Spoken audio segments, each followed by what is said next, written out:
ilmu sendiri. Satu ilmu yang dipelajari hampir di semua kampus Islam, yaitu falsafatul ulum.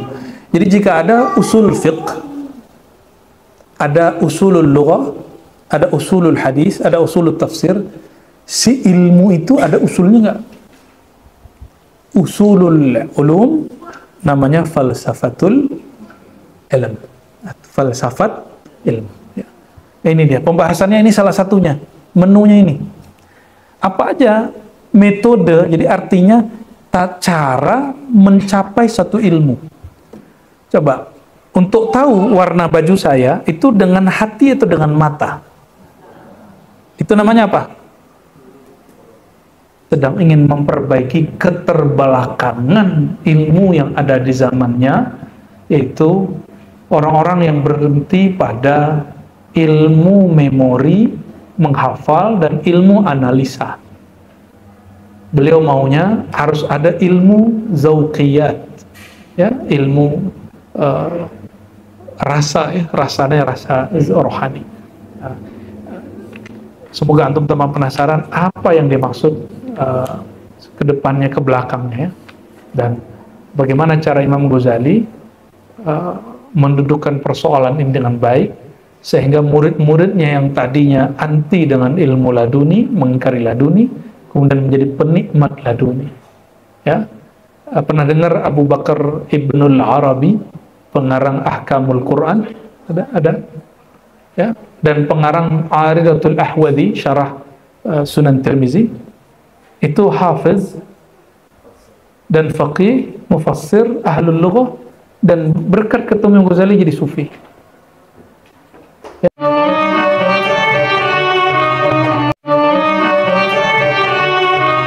Tasawuf itu bukan makanan awam, kalimat apatis yang kemudian berujung kepada inkar. Usah ngaji tasawuf, ente benerin aja sholat ente. Ya, benerin sholat itu pak. Ya, kalau fikih hanya mengkaji sampai rukun 13 atau di beberapa kitab sampai 18 rukun, tapi tidak ada di situ bab kolbu, itu nggak ada.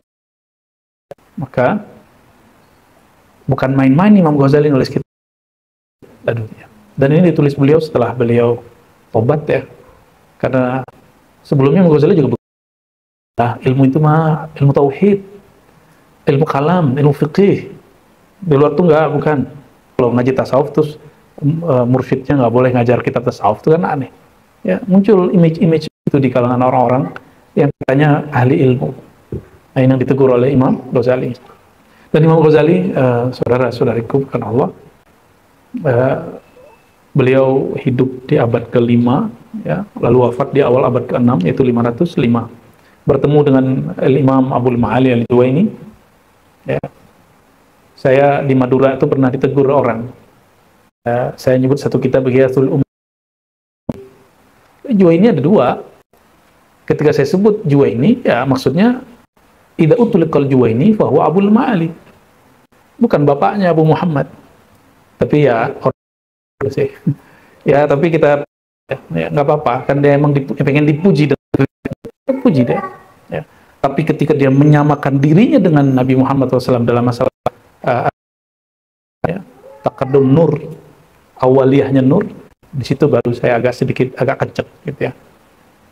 Jadi guru beliau itu namanya siapa? Abul Ma'ali Al-Juwaini. Abul Ma'ali Al-Juwaini ini guru beliau di satu kampung, satu kota, ya, yang menjadi pusatnya ahli hadis, pusatnya ahli kalam, ya, pusatnya orang-orang belajar usul fiqih, ya.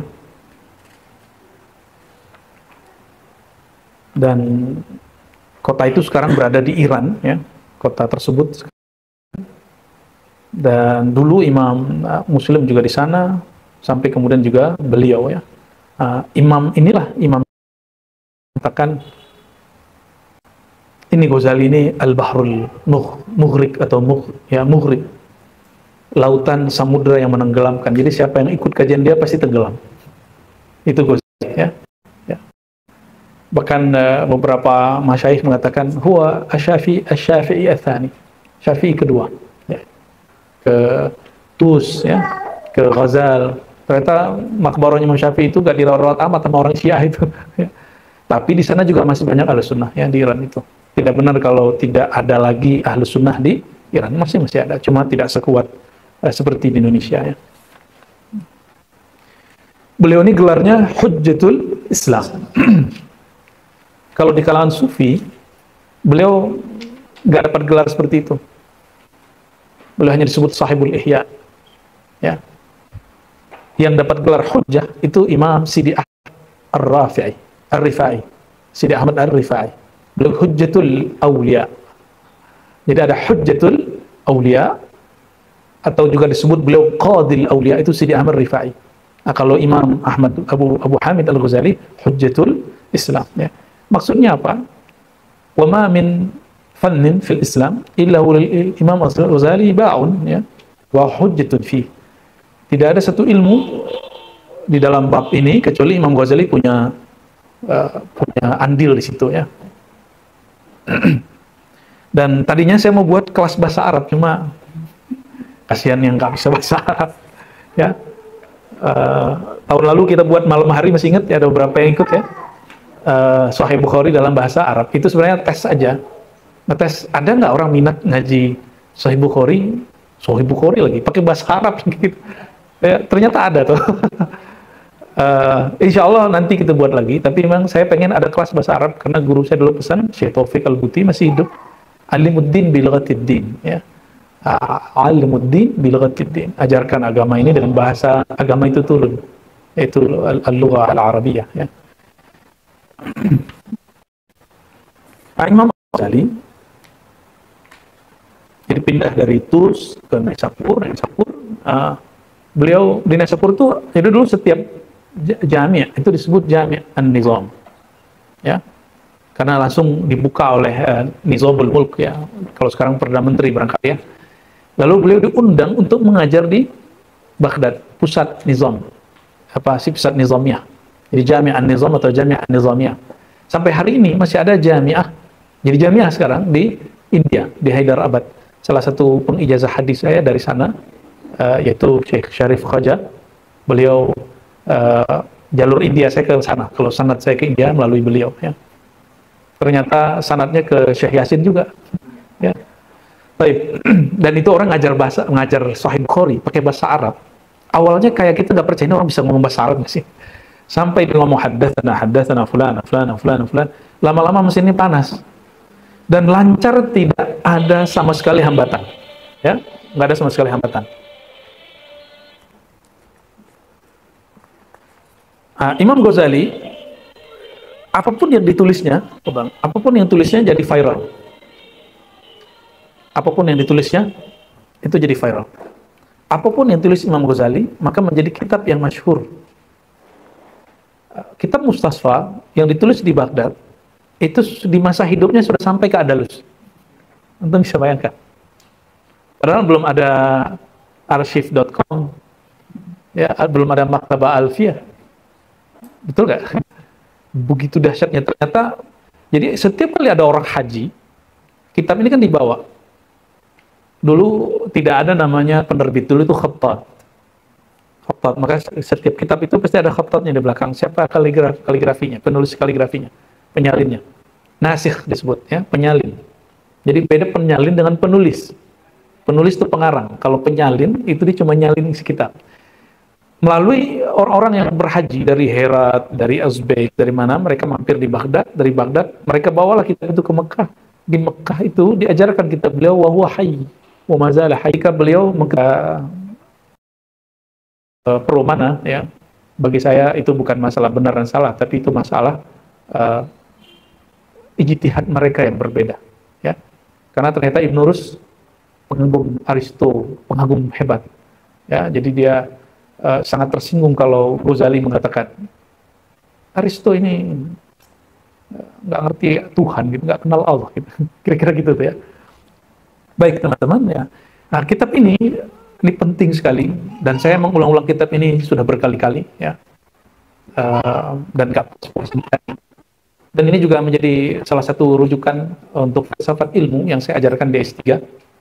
Ya, jadi untuk S3 ini salah satu materi yang saya kupas. 1 atau 2 pertemuan. Jadi mahasiswa itu kita ajak bedah kitab ini. Ya. Al-Qihal, ikhwafillah, ini ribat ya, ini rumah ribat, rumah ngaji. Kalau rumah saya yang di Depok, ini rumah ngaji di sini. Tapi memang terbatas karena kita tempatnya juga terbatas. Tapi insya Allah semangat ngaji itu kita hidupkan. Dulu di daerah-daerah dekat sini hutan kayu itu banyak kajian-kajian, tapi sudah mulai hilang. Ternyata Allah takdirkan saya kemudian lebih sering di sini. Mengkaji kitab Imam Ghazali, insya Allah akan memperkuat Asy'ariyah, mazhab Sunni yang 4, lalu bertasawuf manhaj Imam Junaid, Imam Ghazali, Imam Syadzili dan sejenisnya. Maka, kalau orang lagi mau ngetes, mau validasi ini thariqat tasawuf, dia thariqat Sunni atau tidak, thariqatnya bid'ah atau sunnah, ya, bid'ah atau sunnah, maka tinggal nanti dicek keselarasannya dengan ajaran Imam Al-Ghazali. Tapi bukan berarti kita Ghazali ini stagnan. Beliau membuka lahan untuk kita garap. Masalahnya, banyak orang berhenti di karya Ghazali, tidak mau mengembangkannya. Ibn Arabi beda, dia mengembangkannya. Ya. Imam Sya'rani nggak mau berhenti, dia mengembangkannya. Ya.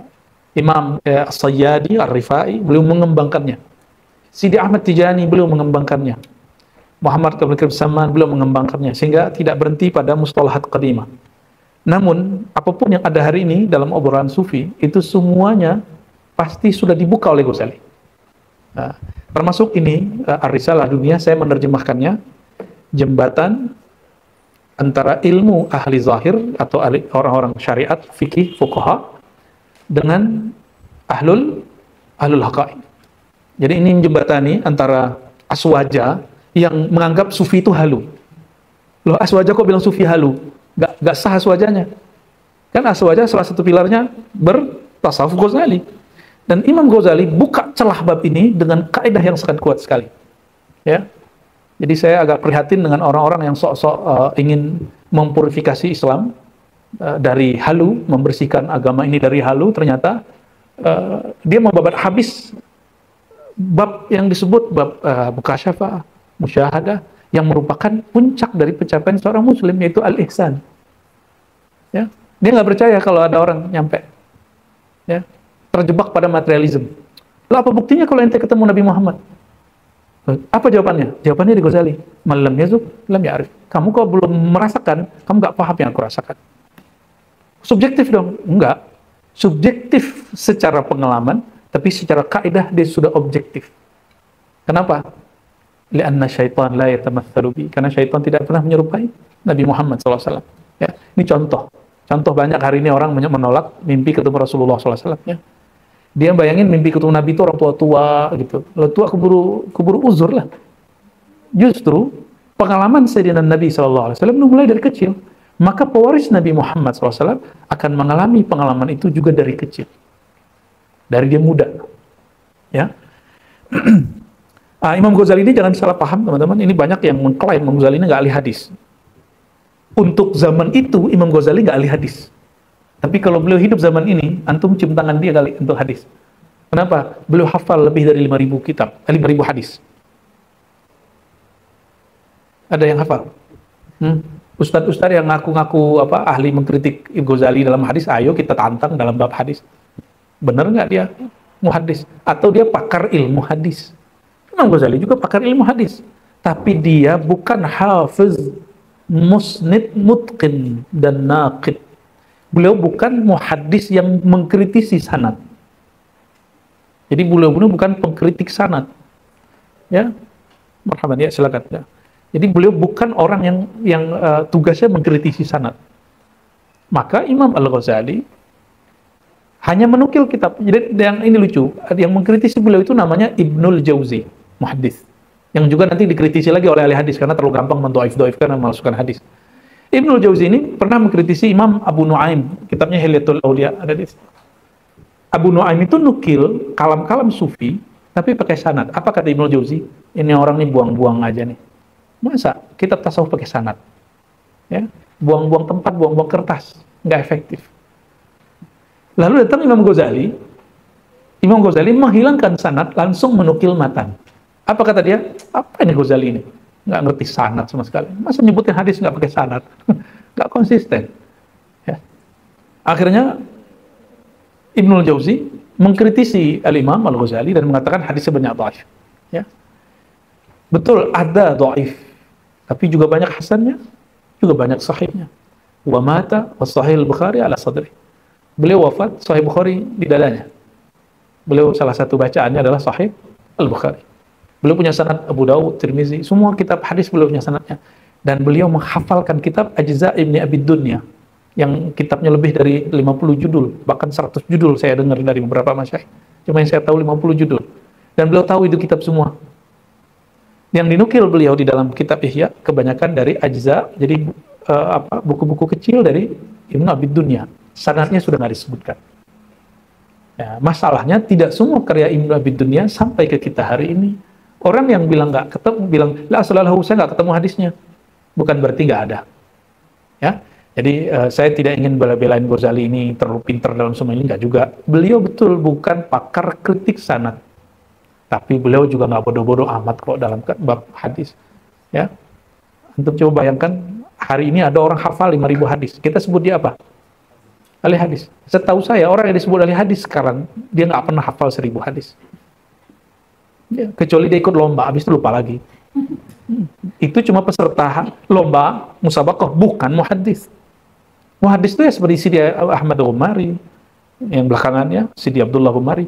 Beliau bilang, saya nggak hafal hadis seperti orang terdahulu, tapi ente sebut satu hadis aku tahu, kata Sidi Abdullah Ghumari. Ya, insya Allah kita akan mengikuti jalan-jalan mereka, ya. Insya Allah. Ya. Jadi ketika saya mengkaji akidah, banyak juga kawan-kawan asal aja nggak percaya. Allah ini kan kajiannya hadis, ngapain bahas akidah? Ngambil lapak gue nih, gitu. Lah justru S1, S2, S3 saya hadis kalau secara resmi, akidah secara resmi, formal. Hadis itu dengan Kiai Ali Mustafa Yaqub dan beberapa masyayikh murid-murid Syekh Yasin Al-Fadani. Ya. Adapun tasawuf jauh sebelum saya ngampus. Dari kecil sudah bertasawuf, sudah bertarekat. Umur 11 saya sudah ngambil tarekat Samaniyah, Qadiriyah, Khalwatiyah. Umur 13 sudah khalwat. Jadi lalu anehnya habis itu saya kena salafi gitu. Saya masuk salafi. Tapi itu berkah. Akhirnya sekarang kita nggak benci-benci amat lah masalah itu, cuma ngeritik aja. Benci enggak. Ya. Ikut aliran macam-macam lah ya. Ikut kajian tafsir versi NII pernah juga. Akhirnya kita tahu pola mereka apa. Ikut khuruj matabligh, kita tahu ternyata di matabligh ini pendirinya muhaddis, ahli hadis, dan akidahnya ahli sunnah. Mereka bukan aliran baru, mereka cuma punya kepergerakan manhaj suluk baru, yaitu khuruj namanya. Itu aja bedanya. Masuk juga kelompok-kelompok beberapa lah, dan itu nikmat sekali.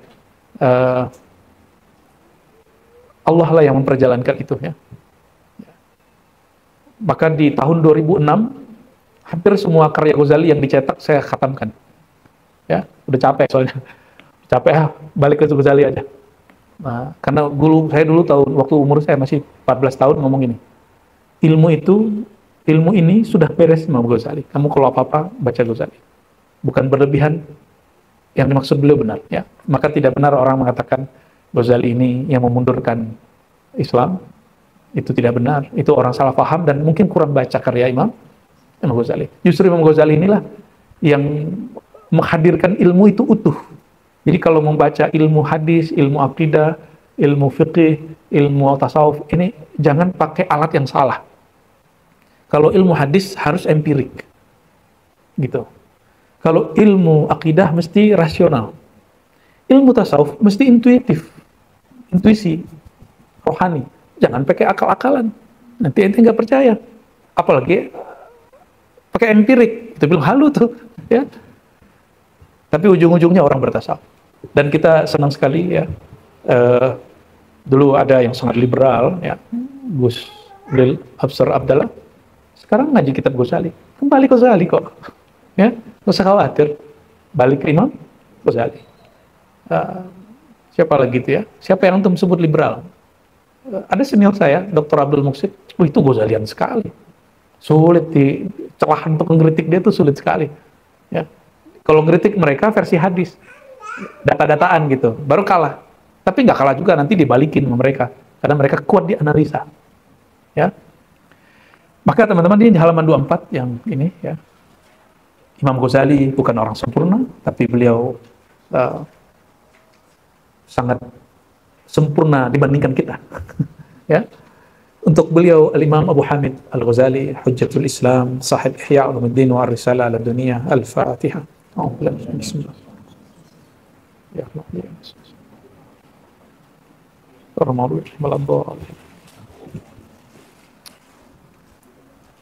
Bismillahirrahmanirrahim. Belum semua punya kitab?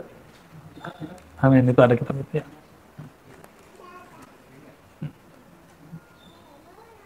Nanti dibalikin lagi ya, taruh aja lagi, biar nanti pas ngaji nggak lupa bawa. Kalau udah selesai ngaji boleh dibawa. Oke? Nanti kalau udah selesai daurahnya baru silakan dibawa kitabnya. Bismillahirrahmanirrahim. Bisanadina al-muttasil al-Imam Ghazali qala alhamdulillahilladzi zayyana quluba khawas ibadihi binuril walayah. Nah, kalau mau kenal Ghazali, mau baca kitab Ghazali, cukup baca muqaddimahnya sudah tahu ujungnya. Ini jadi beliau bisa ijaz ya, ijaz dan itnab ya. Bisa memendekkan, bisa manjangin gitu. Pujian bagi Allah Ta'ala, zayyana quluba khawasa ibadih, halaman 24, yang menghiasi qalbu khawasa ibadih, orang-orang khusus di antara hambanya. Jadi tidak semua hamba, laisa kullu abdin man ibadih, hanya khawas, binuril walayah, dengan nur kewalian. Memang kewalian itu standar, nggak aneh kok. Ini kitab kecil, pembukaannya sudah kewalian. Jadi ngomong kewalian itu nggak mesti ente jadi wali dulu, ya. Nggak mesti kita jadi wali dulu baru ngomong kewalian. Tenang aja, semua orang beriman itu wali, tapi wali am. Allahu waliyul ladzina amanu. Allah itu wali setiap orang yang beriman. Maka kita adalah walinya Allah secara am. Tapi apakah kita walinya secara khawas? Itu masalahnya. Ya. Dengan apa Allah memberi cahaya kalbu hambanya yang istimewa? Dengan nur walayah. Walayah itu apa indikator di Quran? Di Quran tidak diberikan definisi, tapi diberikan indikator. Ini hebatnya Quran. Supaya definisi dicari rasanya sendiri, tapi indikatornya pasti sama. Ala inna awliya Allah la khawfun alaihim wa la hum yahzanun. Antum cari buka ilmu kewalian, itu ilmu tasawuf. Itu definisinya lebih dari 2000. Kata Imam Zarruq. Diambil dari kitab Hilyatul Awliya, Jami'ul Awliya dan Khatmul Awliya. 2000-an. Tapi indikatornya di Quran sangat sederhana sekali. Ketahuilah, ala, sesungguhnya para awliya Allah, surat Yunus itu ya, la khaufun alaihim wa lahum yahzanun. Mereka tidak gundah gulana dan tidak juga terlalu sedih. Ya.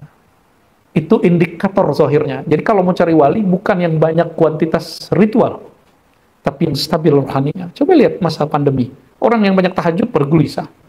Orang yang bolak-balik haji umroh gelisah. Tapi wali justru tenang, santai. Dia ngaji kayak biasa, ngaji aja. Dia hidup seperti orang biasa. Dunia ini mau gini-gini aja. Ya, innamal hayatud dunya la'ibun wa lahun. Dunia ini main-main. Ini ada yang mainin. Ya. Maka dia santai. Antum kalau tahu satu itu permainan, kalau kalah nggak stres. Benar nggak? Anak-anak itu kenapa stres main game? Karena dia serius menghayati. Jadi jangan terlalu serius di dunia. Serius itu hanya bertuhan. Ya, kepada Allah kita serius. Kepada pasangan, seriusnya karena masalah hubungan kewajiban, hak kewajiban. Tapi jangan serius-serius amat cintanya. Ya, karena suatu saat Allah ambil. Entah kita duluan, entah dia duluan. Ya, entah sama-sama. Ya.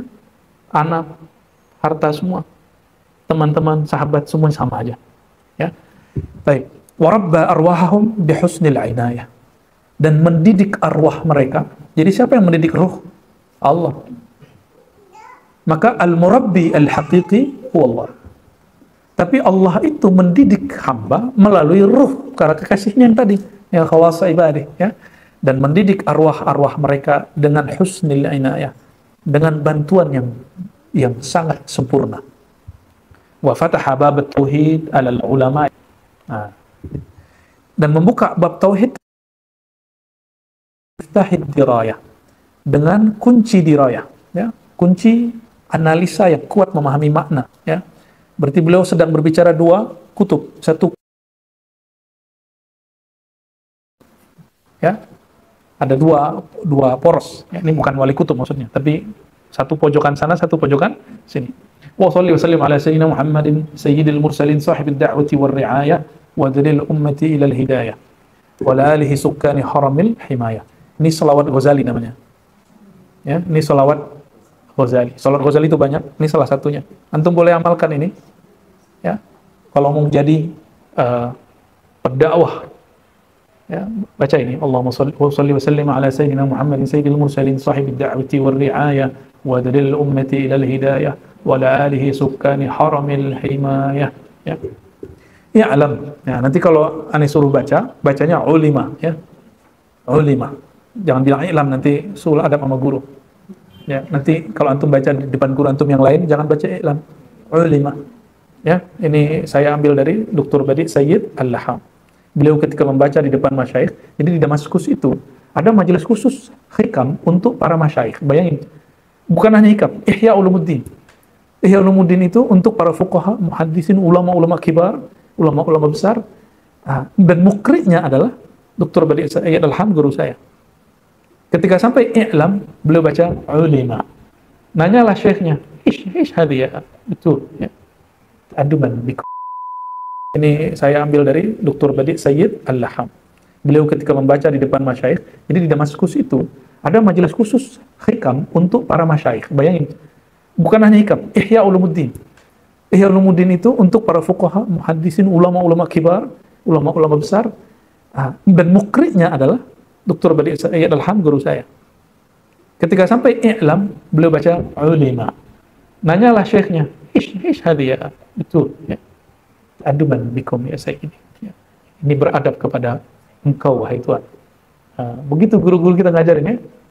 Ini hari ini banyak sekali orang, Masya Allah, beda faham dikit dengan da'i, ustadz sekian, kayak ini, langsung buat kritik di YouTube, ya.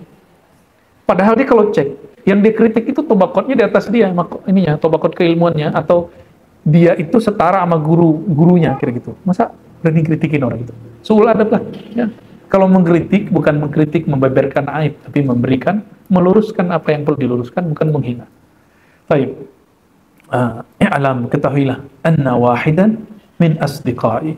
Ada seseorang sahabatku, haka an ba'dil ulama, menceritakan tentang sebagian ulama, yang annahu, bahwasan ulama ini, ulama lo ya, kiai-kiai. Ada kiai lo, ankaral ilmal ghaibil laduni, mengingkari ilmu yang gaib dan laduni. Kiai lo ya. Jadi wajar hari ini ada. Jadi kalau kita mengalami hal yang sama, itu kemunduran beberapa abad. Ini sudah 1445, beliau wafat 505. 505 abad ke-6, sekarang abad 15. 15 kurang 6? Berapa abad? 15 kurang 6? 9 abad antum mundur, dan itu jangan terjadi di Indonesia, ya. Jangan sampai kita dengar lagi orang ngomong, udah itu nggak usah ngaji tasawuf, ngaji hikam ribet, udah sholat aja benerin, syariat aja benerin. Itu sama dengan ini, ya, nunggu tua dulu, itu namanya tulul amal. Kiai kok ngajarin tulul amal, panjang angan-angan biar hidup panjang, itu nggak bener. Itu pantangan baginda Nabi Muhammad SAW, ya. Sebagian kiai ini mengingkari ilmu laduni alladhi ya'tamid 'alaiha khawasul mutawassifah, yang mana orang-orang istimewa di kalangan sufi. Enggak semua sufi juga toh, ya, hanya khawasul mutasawwifah. Kenapa? Karena beberapa sufi sibuk dengan kezuhudan, sibuk dengan riyadhah, sibuk dengan mujahadah, sibuk dengan tazkiyatun nafs. Jadi tasawuf itu dibagi dua, teman-teman. Ada tasawuf yang sifatnya tasawuf tazkiyah dan takhalli. Ada tasawuf ma'rifat, tasawuf irfan, tasawuf mahabbah. Kalau bahasa Imam Najmuddin Al-Kubra, tasawuf mahabbah. Nah, tasawuf yang pertama itu sibuk wiridan. Ini pun terbagi dua, yang kelompok wiridan ini. Ada yang wiridannya karena ilahi anta maksudi, tulus karena Allah, ingin membersihkan jiwa. Ada yang faktor kedua, li ghardin min agradid dunya, untuk menundukkan urusan duniawi, naik pangkat, ya, biar pelaris, ya, benar nggak? Biar pesantrennya ramai, biar jualannya laku. Itu wirid begitu melelahkan. Ini orang mutasawwifah yang bukan khawas. Yang khawas itu yang bagian mahabbah. Siapa yang membagi ini? Al-Imam Najmuddin Al-Kubra, ya, di dalam kitab beliau Risalatut Turuq ila Allah. Risalah mengenai jalan-jalan menuju Allah ada 3. Yang paling besar awam, ahli riyadhah, ahli mahabbah. Ya. Sekarang boleh disebut tasawuf ma'rifat atau tasawuf irfan, ya. Tapi ini bukan irfan versi Syiah, ya. Walaupun ada beberapa kesamaan tapi berbeda. Tasawuf irfani Syiah, saya melihat nuansa filsafatnya masih sangat kuat. Kita tidak menentang itu, saya tidak menentang itu, tapi bagi saya hasalta al-mahsulat, ya. Kamu akan mencapai yang sudah dicapai orang dulu dengan cukup dengan akal. Tapi kalau yang ini sifatnya bab zauqiyah, ya. Tapi mungkin ada sebagian orang-orang Syiah yang mereka betul-betul irfan, ya.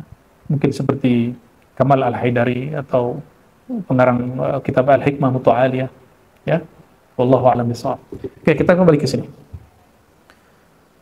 Wa yantami ilaihi ahlut thariqah, dan orang-orang thariqah, ahli thariqah yantami, ya, memperhatikan ilmu ini betul-betul luar biasa dan bernisbat ke ilmu ini, ya. Maka antum kalau buka kitab Jawahirul Ma'ani Sidi Ahmad Tijani, itu dari awal sampai akhir itu isinya semua. Beliau ketemu ruhani Rasulullah SAW. Ini yang sempat agak ramai di antara beberapa orang dulu, ya. Ya. Dulu di NU itu ada Jatman tahun 80-an, 90-an. Salah satu kiai kita juga, Kiai Husain Muhammad, menolak Tijani masuk ke Jatman. Ya, karena alasan sanadnya nggak nyambung gitu. Sanadnya Sidi Ahmad Tijani langsung ke Rasulullah SAW. Tapi belakangan saya lihat Kiai Husain Muhammad justru menseminarkan kitab Ar-Risalah Al-Laduniyah di Paramadina. Itu udah 5 tahun atau 10 tahun yang lalu, ya, barangkali, ya, waktu saya masih di Ciputat itu.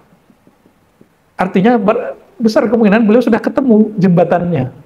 Kok ada loh orang kayak Sidi Ahmad Tijani gitu? Kok ada orang kayak Sidi Ahmad Rifai, kayak Imam Ibn Arabi? Bagi saya tidak masuk. Mereka semua bersaudara, ya.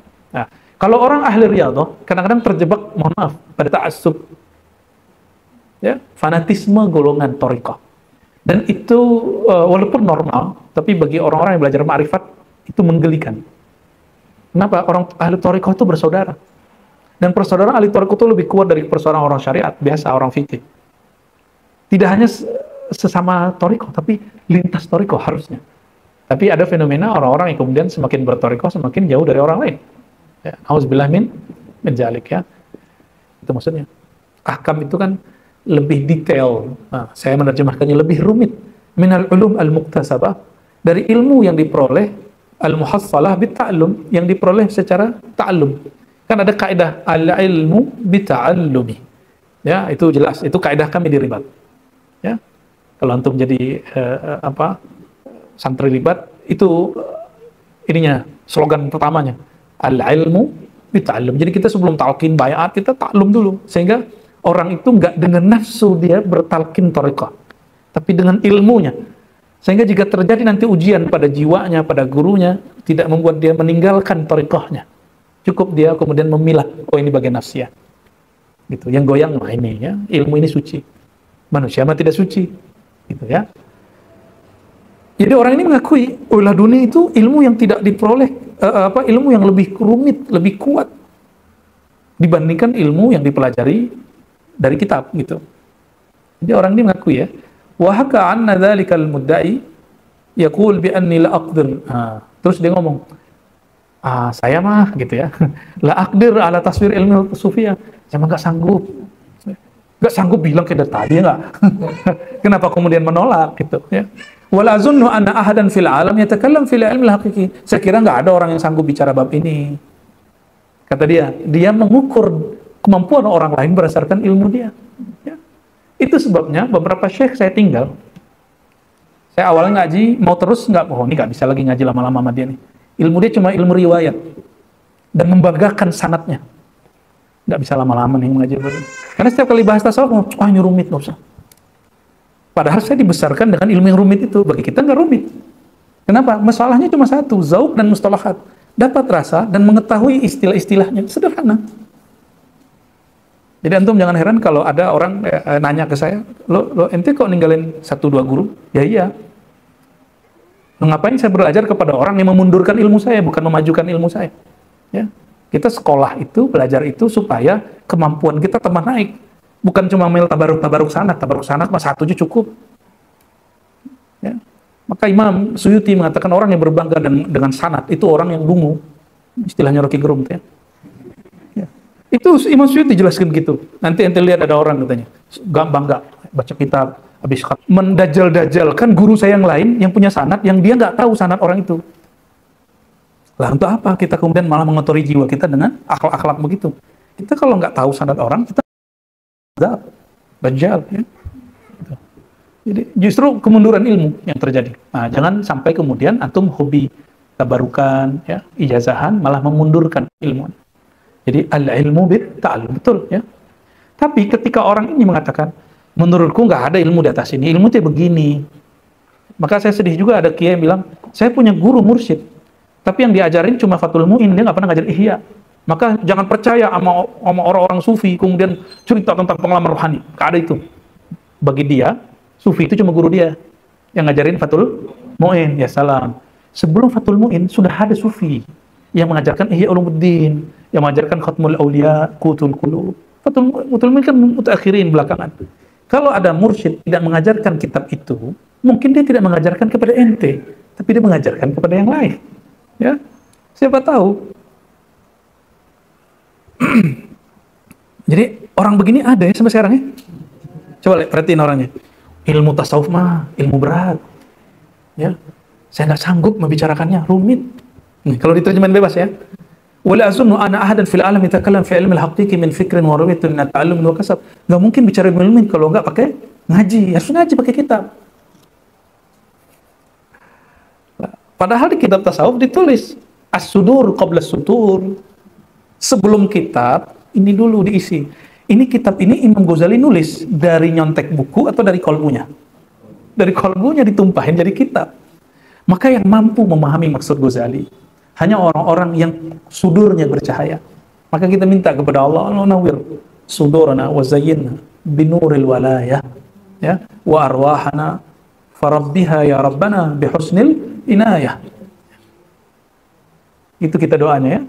Cahayai kalbu kita dengan nur kewalian dan didik rohani kita dengan husnul inayah. Seperti doa Imam Ghazali, antum bisa jadikan doa ini, Allahumma zayyin qulubana binuril walayah wa rabbi arwahana bihusnil inayah. Ya, silakan diamalkan doa itu. Ya. Fakultu, jawaban Ghazali. Ya. Tapi kayaknya jawabannya nggak banyak kita baca nih sore ini. Karena antum lama nyari-nyari alamat ke sini ya. Ya, dimaklumi ya. Tapi nggak usah khawatir, saya ngaji di beberapa masyayikh di Mekah, itu kadang cuma 3 orang. Tapi beliau on time, 4:30 mulai itu. Nah, jamnya sore-sore begini. Sore-sore pada asar sampai maghrib, nanti pada maghrib lanjut gitu. Biasanya pada maghrib baca dalail. Begitu biasanya ya. Ntar baca Alkitab apa gitu ya. Baik.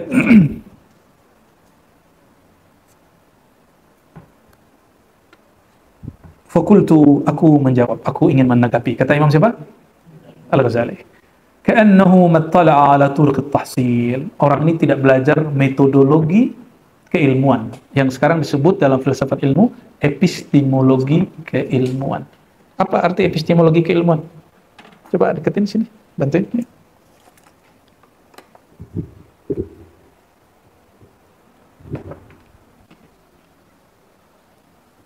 Kita baca dulu.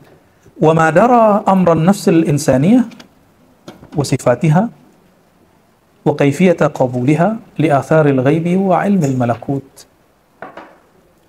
Ya. Orang ini tidak mutola'ah terhadap turuk tahsil secara harfiah, metode-metode cara mendapatkan ilmu. Sekarang disebut apa? Oh, bahasa kerennya gitu ya. Jadi yang antum pelajari di pesantren itu metode mendengar dari guru atau menghafal. Itu salah satu turuk tahsil. Ada yang bacain kaidah disuruh kembangin ini furuknya apa gitu. Maka jadilah bahsul masalah. Itu thariqah yang kedua. Maka ini. Nah, tapi Diajak istighosah sesekali itu, diajak puasa, diajak talqin zikir, diajak ziarah, itu nggak pakai yang itu. Sudah pernah ziarah ke wali-wali di Arab? Ya, itu di Yaman kayak, mau di Mesir kayak, orang habis ziarah, itu nulis sesuatu, isyarat yang dia dapat, itu di Yaman begitu semua. Begitu semua. Dulu di Mekah tuh begitu, di Madinah tuh begitu, makanya orang Wahabi hancurin itu. Ya, kan dulu kubur wali-wali semua itu. Jadi murid-murid kalau dia lagi mentok, dia datang ke kuburan gurunya terus zikir sejenak dan dia sapa Rasulullah SAW lalu sapa gurunya. Nanti dia kadukan, ya Sayyidi, saya mentok di bab ini. Nanti ada isyarat. Biasanya mereka bawa kertas. Kertasnya langsung ditulis. Pulang bawa, udah lanjut lagi besok ngajar, nggak ada hambatan. Sampai sekarang antum tanya sama orang yang suka ziarah di Yaman, di luar musim ziarah, itu hari-harian begitu. Orang habis ziarah, itu nulis sesuatu, isyarat yang dia dapat, itu di Yaman begitu semua. Begitu semua. Dulu di Mekah tuh begitu, di Madinah tuh begitu, makanya orang Wahabi hancurin itu. Ya, kan dulu kubur wali-wali semua itu. Jadi murid-murid kalau dia lagi mentok, dia datang ke kuburan gurunya terus zikir sejenak dan dia sapa Rasulullah SAW lalu sapa gurunya. Nanti dia kadukan, ya Sayyidi, saya mentok di bab ini. Nanti ada isyarat. Biasanya mereka bawa kertas. Kertasnya langsung ditulis. Pulang bawa, udah lanjut lagi besok ngajar, nggak ada hambatan. Sampai sekarang antum tanya sama orang yang suka ziarah di Yaman, di luar musim ziarah, itu hari-harian begitu. Maka benarlah kata masyayikh kita di Naqsyabandiyah, dulu Yusuf Al-Hamadani ya mendoakan orang-orang Yaman. Apa doanya? Ya Allah, jadikan siapapun yang memandang mereka wali gitu. Mandang mereka aja wali, wallahu a'lam bishawab. Maka sekarang ini puncaknya ini ya, Al-Habib Umar dan semua murid-murid dan guru-guru dan kawan-kawan beliau. Tapi fitnahnya hari ini juga luar biasa. Ya. Ketika habaib itu naik di Indonesia, namanya harum, tiba-tiba sekarang ada yang membatalkannya. Ya, kita nggak usah ikut-ikutan ya, karena ya, fa'aslihu baina akhawaikum. Kalau bisa justru kita mengislah. Kita nggak akan pro Kiai Imad ataupun Gus Rumail ya. Saya mengamati mereka sebagai perdebatan keilmuan saja, bukan satu yang suci. Kan penelitiannya Gus Rumail ilmiah, penelitiannya Kiai Imad ilmiah, dan mereka sama-sama alim. Kita nikmati saja hasilnya. Cuma kita khawatir ada orang yang kemudian menganggap penelitian itu suci, tidak boleh didebat. Saya yakin mereka berdua juga nggak begitu. Ya, kita nggak usah ikut-ikutan. Tapi saya banyak juga nggak sepakat ya. Ya, kita punya sendiri. Turuqut tahsil, bahasa Arabnya. Tahsil sekarang ya disebut juga mustadrakat. Apa istilah lainnya?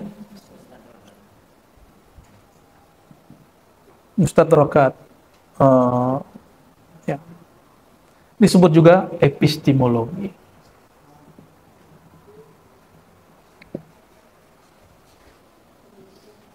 Ini cuma istilah, jangan anti pengistilahan. Ya. Sekarang ini masuk kepada ilmu sendiri. Satu ilmu yang dipelajari hampir di semua kampus Islam, yaitu falsafatul ulum. Jadi jika ada usul fiqh, ada usulul lughah, ada usulul hadis, ada usulul tafsir, si ilmu itu ada usulnya nggak? Usulul ulum namanya falsafatul ilm, falsafat ilmu. Ya. Ini dia, pembahasannya ini salah satunya, menunya ini. Apa aja metode, jadi artinya cara mencapai satu ilmu. Coba, untuk tahu warna baju saya, itu dengan hati atau dengan mata? Itu namanya apa? Ini namanya apa? Indra. Indra itu nama kerennya apa? Empirik. Bahasa Arabnya hissi. Atau empirik. Ya. Betul? Pakai hati apa pakai mata? Untuk ngecek orang cantik atau gagah itu pakai mata apa pakai hati? Kalau orang baik pakai hati. Kalau orang cantik, orang gagah, ganteng pakai mata. Nah, itu beda lagi. Jadi kalau orang bilang cantik itu subjektif. Nah, itu dia udah merasa tuh. Dia merasa tuh. Nah, orang ini epistemologinya udah naik. Udah naik, dia naik kemana? Akli. Bagi sebagian besar perempuan, cowok keren itu yang pinter, yang bisa mengalahkan dia debat, ya, atau yang bisa menjelaskan yang dia nggak bisa jelaskan. Itulah istriku itu. Ya. Jadi dulu saya ngajar 2006, dosen nggak datang di ma'had. Ma'had kita ma'had mahasiswa. Jurusan saya akidah wa falsafah wa tasawuf. Tapi mata kuliah pagi kan beda di kampus Suluddin. Kalau di ma'had ada kutubus sittah, ada mazahib, muqaranatul mazahib lewat kitab Bidayatul Mujtahid Ibnu Rushd. Kiai lagi keluar, dosennya nggak ada, asisten kiai, musyrif nggak ada. Ya. Orang lihat kita semua, karena murid Syekh Hasan itu katanya. Ya, terpaksalah saya maju ngajarin kitab Arabiyah dalam bahasa Arab. Ya, orang umur 20 tahun. Berapa tahun umur saya? Ya, 20 tahun lah. 20 tahun saya umur. Ya, benar ya. 20 pada 21 gitu. Full ngajar sekitar 2 jam kitab Ibn Rushd. Secara akal dia terpukau. Ya, maka beberapa orang takjub dengan kita. Ya. Bagi dia cowok keren itu yang pintar. Ya. Bagi dia, ya. Ada juga orang nggak begitu. Dia dengar ada orang main gitar, kok enak banget. Suaranya merdu banget. Pas dia lihat, alam rasa dia main. Awalnya pakai telinga, padahal yang main gitar mukanya pas-pasan. Tapi memori dia main. Nah, maka ada namanya ya, zauk, ya. Zauk ini ada 2. Ada zauk, semua ini ada zauk, sorry. Ini ada zauk. Di sini ada zauk. Di sini ada zauk, ya. 3 malah. Kalau yang di sini eksperimen, tajribah. Tajribah itu eksperimen, ya. Kalau ini zauk ruhi atau qalbi. Jadi tidak semua zauk itu oke. Harus ditabahin zauk ruhi atau zauk qalbi, ya. Ini zauk apa? Ya, secara selera mata enakan mandang yang cakep-cakep kan. Benar nggak? Itu sebabnya perempuan itu suka sekali menghias mukanya sebelum ketemu orang. Ya. Antum tuh enggak, antum itu kalau laki-laki kebanyakan rasional. Makanya mukanya nggak dibersih-bersihin aman, yang penting otak gue bener gitu. Ya, maka dia dicerdas-cerdaskan otaknya. Gitu. Agak licik juga sih. Akalnya main, ya. Jadi ada akal, ada tajribah. Tajribah ini yang dilakukan oleh orang-orang hari ini ilmuwan laboratorium. Sekarang yang disebut saintis cuma ini, padahal mestinya semuanya disebut saintis. Tapi sekarang hanya ini yang disebut saintis. Eksperimen lewat lab. Ya. Hari ini kenapa herbal itu nggak begitu menarik? Karena eksperimennya nggak serius. Yang serius adalah pengobatan kimiawi yang berkiblat ke barat. Ya.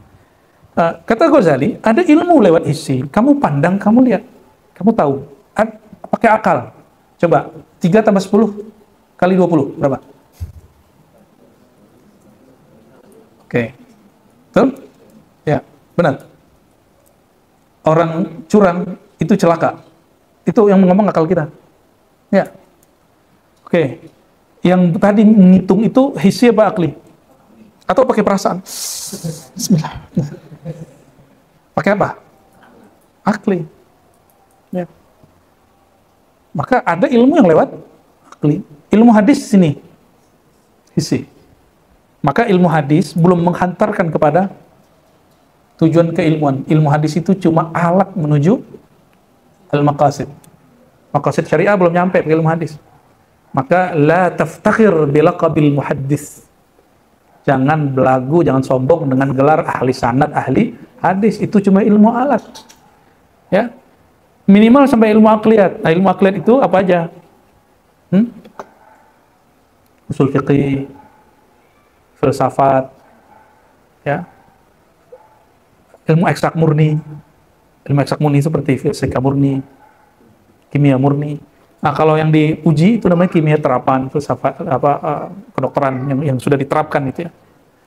Lalu ada yang nggak dapat pakai itu.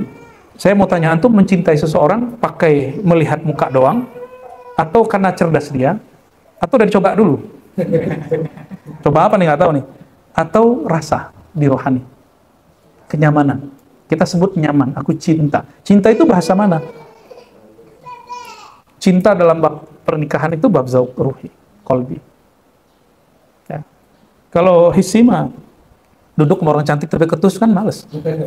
Ya, duduk sama cowok cakep tapi tolol gitu. Gimana? Gimana teh? Gimana Betina? Ngilfilin ya? Ngilfilin pasti ya. Cakep, tapi on gitu kan. Nggak nyambung. Kalau zauqi, rohaninya. Dia bisa bicara kolbu, bicara rasa. Dan ini mereka punya pasar sendiri, punya market sendiri, punya objek sendiri. Ya, punya sendiri. Jadi kita nggak paksain orang ke sini semua.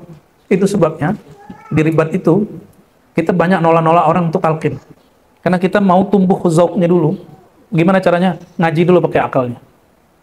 Dicobain dulu zikir berkali-kali, baru zauq muncul. Baru ditalqin. Ya. Baiat masih jauh ya. Baiat itu antum ananiahnya harus hilang. Kalau kan ntar melanggar baiat itu munafik.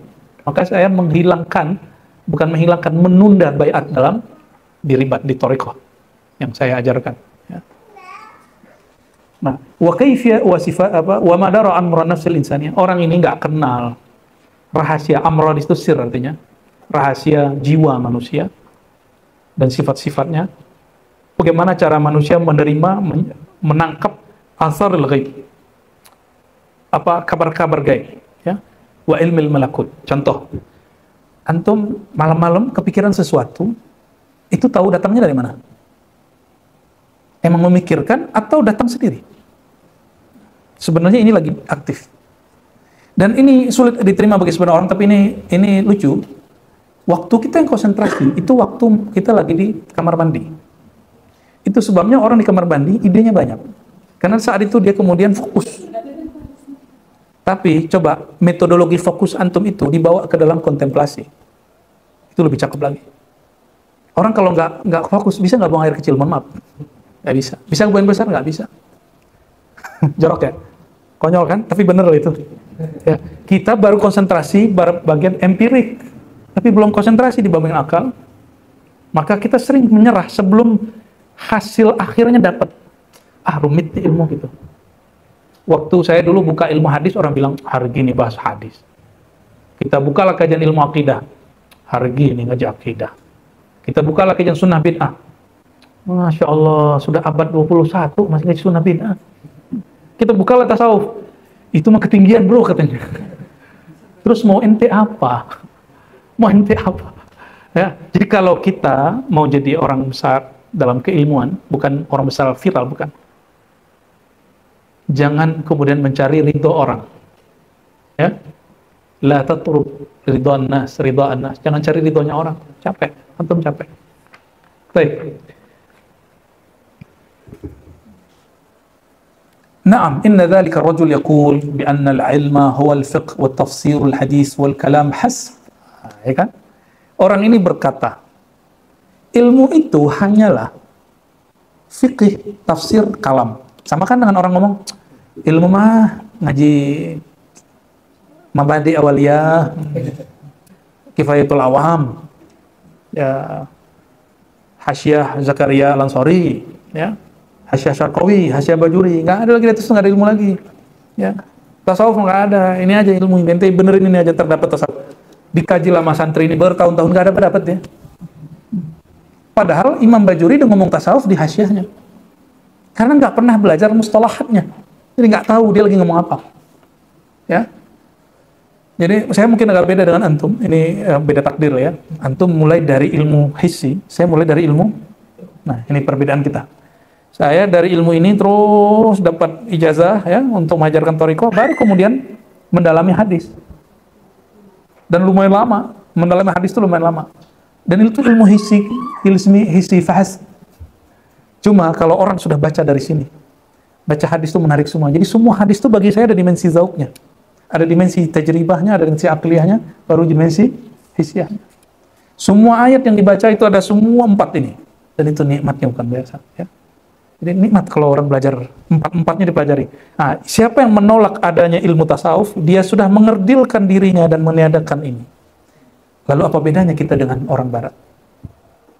Orang barat itu, ini yang disebut materialism, pragmatism. Ya, ini aliran-alirannya ke situ. Itu kemunduran yang pernah Imamuna Abu Hamid Al-Ghazali tegur. Dan sampai sekarang ada kan orang ngomong itu, kitab mah jalan lain aja, nggak usah kitab-kitab aneh-aneh. Kan ngomong gitu kan? Antum tahu nggak pengarang ini? guru dia, yaitu saudara sini Sidi Ahmad. Kata dia, Jalalain la yughni min ju'. Tafsir Jalalain itu untuk pemula, tidak cukup untuk orang yang sudah advance. Bukan beliau sedang menghina Jalalain, tapi untuk kelas beliau, janganlah bawa Jalalain ke dia gitu. Karena Imam Suyuti punya kitab tafsir Ad-Durrul Al-Mansur, itu best sekali. Saya ada punya, ada di atas nggak? Ada di sini deh, ya. Ada semua kita itu. Jadi kita penasaran, Jalalain kita ambil, kita bedain, oh ternyata memang beda. Kalau antum alif lam mim, di Jalalain, wallahu a'lam bimuradih. Allah alam lebih tahu maknanya. Orang awam mengira itulah maknanya. Ya, ternyata alif lam mim di dalam Durrul Mansur ada asar yang menjelaskannya. Ada Ibnu Abbas, alif itu apa, lam itu apa, mim itu apa. Ya, Ibnu Katsir juga sama. Ya, oke. Walaysa waraha ilmuna, orang ini ngomong di luar Fathul Mu'in, di luar Kifatul Ayam, Kifatul Awam, ya, di luar Fathul Qorib. Ada lagi, ya. Sufi mah kalau di luar itu berarti dia nggak sufi. Ya, wali kalau di luar itu nggak wali, gitu. Berarti dia halu. Nah, ini nih, ternyata orang begitu sudah ada sejak zaman Ghazali, dan Imam Ghazali sudah memberantasnya. Loh kok sekarang muncul lagi? Wa hazihil ulum la tatahassal illa bita'allum wa tafakkur. Ilmu-ilmu ini mesti ente ta'allum, tafakkur, ngaji. Iya, benar. Harus ngaji. Ilmu yang tadi, fikih, tafsir, kalam. Ya, tapi ada toh tafsir isyari. Najmuddin Al-Kubra, itu indah sekali itu kitab. Ya, At-Ta'wilat An-Najmiyah. Itu isyarat yang kita yang sudah jenuh baca kitab-kitab tafsir biasa, itu terbuka fiha ladzah. Ada kelezatan luar biasa. Coba antum cari kitab At-Ta'wilat An-Najmiyah. Nikmat baca kitab itu. Ya. Cakrawala kita kebuka. Ternyata beliau pakai zauq. Yang tadi sudah dihapus itu. Kita balikin lagi ya. Zauq ruhi. Jadi perlu nunggu tua nggak belajar tasawuf? Jangan. Orang tua itu udah gak kuat wiridan. Orang tua itu udah gak kuat ziarah-ziarahan. Orang tua itu sudah capek. Suruh wiridan bentar, setengah jam kakinya sudah selonjoran. Kalau belajar tasawuf itu bukan wiridan yang kencang, tapi kesiapan kolbu menerima warid, itu yang mesti dipelajari. Dan itu bil ilm. Namun wadahnya mesti pakai wirid. Wirid tetap dibaca, tapi untuk menerima warid mesti bil ilm. Makanya syarat talqin bagi kita ngaji kitab dulu. Kalau di ribat tuh ya, kitab apa kayak ngaji aja, kok dia ngaji, biar dia waras. Maka dia jika mengalami sesuatu, dia nggak halu. Dia masih milah-milah gitu. Oh ini jangan-jangan nggak bener nih gitu. Masih begitu dia mikirnya. Nggak kayak orang ini nolak semua ya. Nah di luar ini nggak ada. Lah Ghazali sudah lewat. Ghazali itu kalau orang begitu fikih, kitab Ghazali fikih apa wajiz? Luas nih, masya Allah itu kitab luas sekali. Saya baca, mikir Ghazali kenapa nggak bikin mazhab sendiri? Ya kitab wajiz aja, gak usah yang lain. Kita antum baca kitab wajiz, kita mikir, ya Rabb, kok ada orang ilmunya bisa meliputi fikih seperti Imam Ghazali? Bingung kita. Ada orang yang itu bingung. Nggak melebih-lebih kan? Sampai hari ini maklumat kita tentang fikih kan itu aja. Paling antum mata takrib, paling tinggi Fathul Mu'in. Ya kan? Itu Ghazali itu levelnya begitu. Dia sudah lewat ya begitu, dan beliau masih suluk 10 tahun. Ya? Masih kholwat 10 tahun. Masa ada orang hari ini menolak itu dan mengajarkan kitab-kitab ini, ya? Fakultu, aku menanggapi ini bagian terakhir sebelum kita masuk berbuka. Naam, betul. Fakaifa ya'lam ilmu tafsir. Bagaimana cara dia mengetahui ilmu tafsir? Fa innal Qur'an, ya. Fakaifa di sini menunjukkan keheranan. Masa sih dia mengetahui ilmu tafsir semua gitu? Emang semua ilmu tafsir yang dia tahu itu sudah mencakup semua tafsir? Maka beliau mengatakan fa innal Qur'an huwal bahrul muhit al-mustamil. Quran itu samudra yang luas yang mencakup ala jamil asya, segala sesuatu. Walaysa jami'a ma'anihi, tidak semua maknanya, wa haqa'iqa tafsirihi, dan hakikat tafsirnya mazkuratan, disebutkan fi hadhihi tasanif al-masyhurati bainal awam, ya, yang disebutkan dalam karya-karya yang masyhur di kalangan awam. Ini awamul ulama, bukan awamul muslimin. Awam di sini awamul. Jadi apakah semua makna di Quran itu ditulis dalam kitab Fakhrul Razi? Dalam kitab tafsir Quranul Azim, Baghawi, Baidawi, enggak. Masih banyak belum. Ya.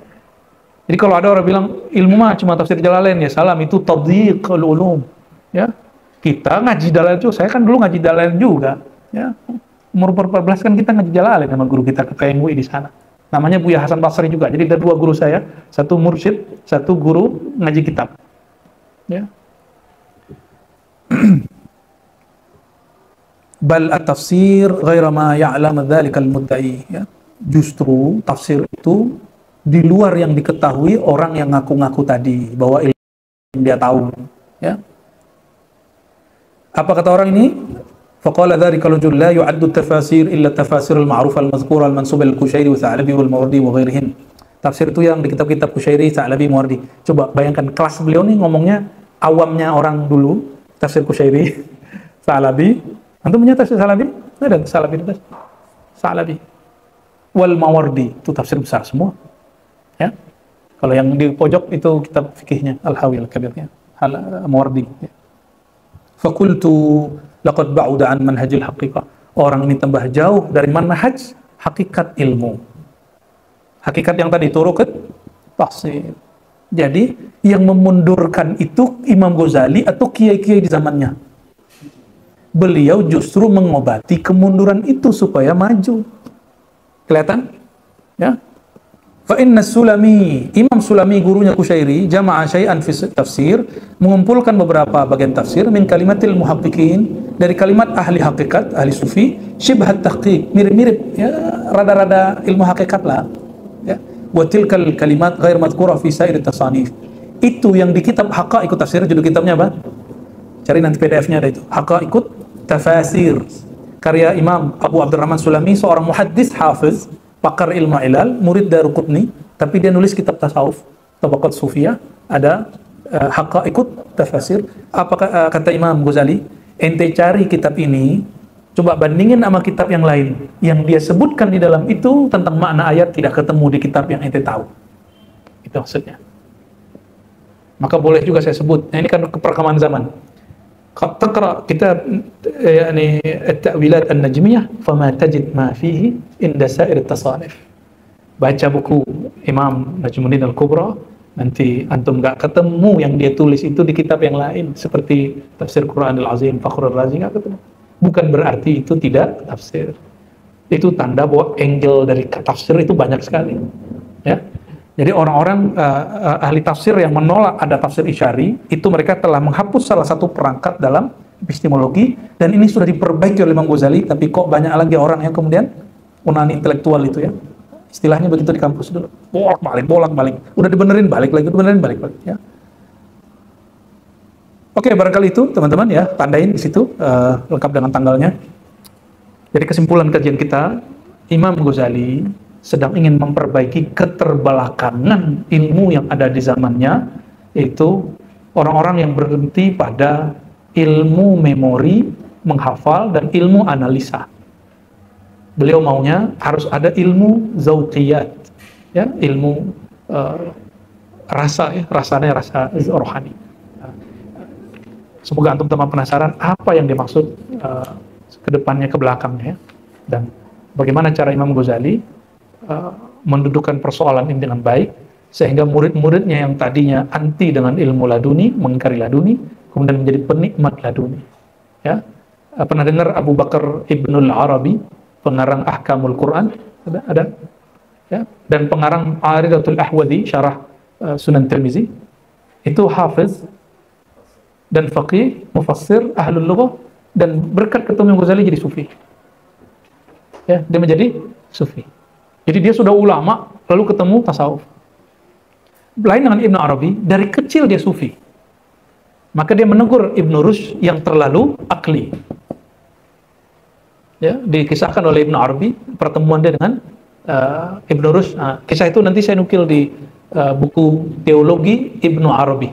Nanti cetak, seharusnya sebelum puasa ini, cuma karena kita banyak program, insya Allah ba'da Aid, insya Allah, ya, bulan Syawal kita cetak lagi, insya Allah, berikut dengan syarah Tahawi, tapi bil Arabiyah, insya Allah. Khair, teman-teman semua, semoga ini bermanfaat. Beberapa hari ke depan, berapa hari kita? Begitu,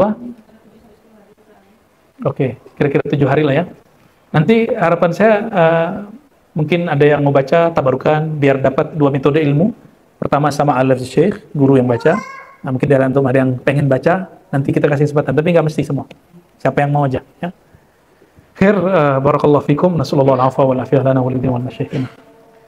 Asyhadu an la ilaha illallah wa asyhadu anna Muhammadar Rasulullah. Asyhadu an la ilaha illallah wa asyhadu anna Muhammadar Rasulullah. Ahadatul Muhammadur Allahumma laka sumtu wa bika amantu. Ya, tafadhal. Alhamdulillah rabbil alamin. Bersama program Wakaf Surau Ribat Buaran. Ribat Nurani Hasyimiyah merupakan pusat kajian ilmu keislaman khususnya dalam bidang akidah, fikih, dan tasawuf yang juga menjadi tempat halaqah zikir. Didirikan dan diasuh oleh Abu Dr. Haji Ar-Razi Hashim M. Ahum dan menjadi sebuah yayasan secara resmi pada 18 November 2021.